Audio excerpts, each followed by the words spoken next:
আসন্না trust, সুন্নাতে উদ্ভাসিত জীবনের জন্য। স্যার, আমার যে প্রশ্নটা সেটি হচ্ছে, প্রশ্নটি করার আগে আমি পবিত্র কোরআনের সূরা নিসার 3 নম্বর আয়াতের উদ্ধৃতি দিয়ে প্রশ্নটা করতে চাই।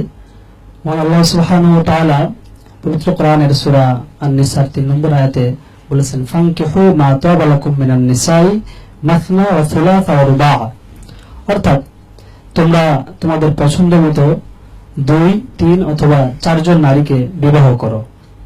তো আমার প্রশ্নটা হচ্ছে যে আল্লাহ পাক রব্বুল আলামিন এখানে নির্দেশ দিয়েছেন 2, 3 অথবা 4 জন নারীকে বিবাহ করার জন্য।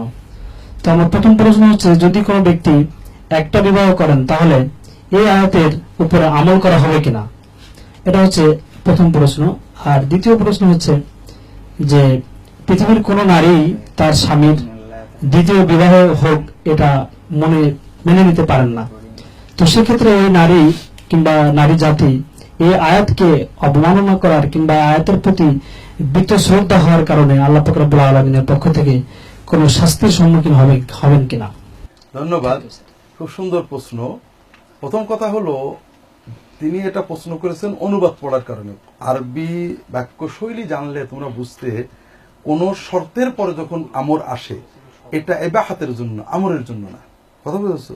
কোরআনে অনেক জায়গায় এরকম আমর আছে, বুঝতে পেরেছো? যেমন আল্লাহ তাআলা আমর করেছেন, যখন তোমরা ইহরাম থেকে হালাল হবে তোমরা স্বীকার করো। আপনি কি হেরার আলোয় আলোকিত হতে চান? আপনি কি সুন্নার আলোকে জীবন গড়তে চান?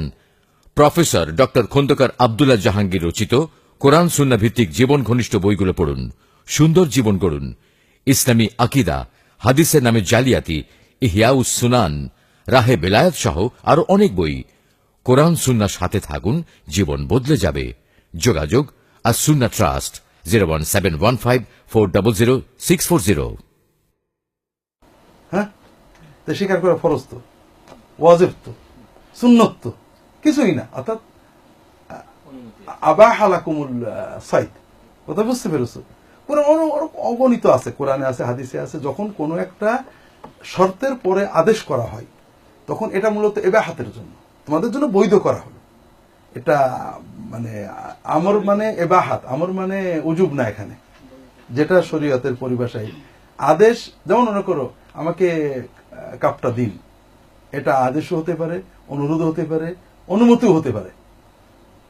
কাজে তুমি এটা শুনেই বলতে পারেন এটা আদেশ, এটা অনুমতি হতে পারে। তো এইখানে এটা হলো অনুমতি।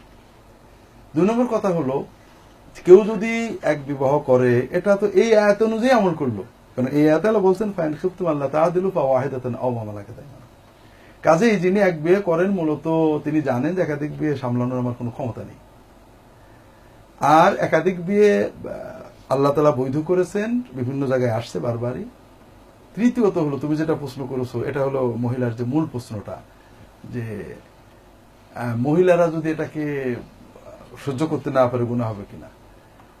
মোটেও গুনাহ হবে না, বরং এটা মহিলাদের ফিতরত, তবে প্রয়োজনে মেনে নিতে হবে। যেমন ফাতেমা রাদিয়াল্লাহু তাআলা আনহার জীবদ্দশায় আলী বিবাহ করতে চাইছিলেন, স্বয়ং রাসূলুল্লাহ সাল্লাল্লাহু আলাইহি ওয়াসাল্লাম নিষেধ করেছেন, আমার ফাতেমার সতী নেন না। ঠিক আছে না?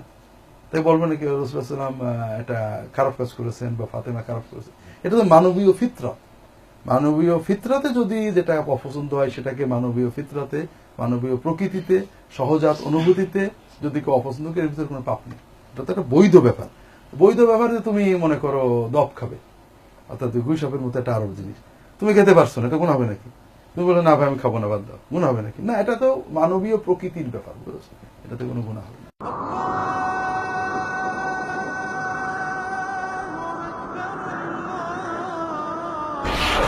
আসন্না ট্রাস্ট, সুন্নাতে উদ্ভাসিত জীবনের জন্য।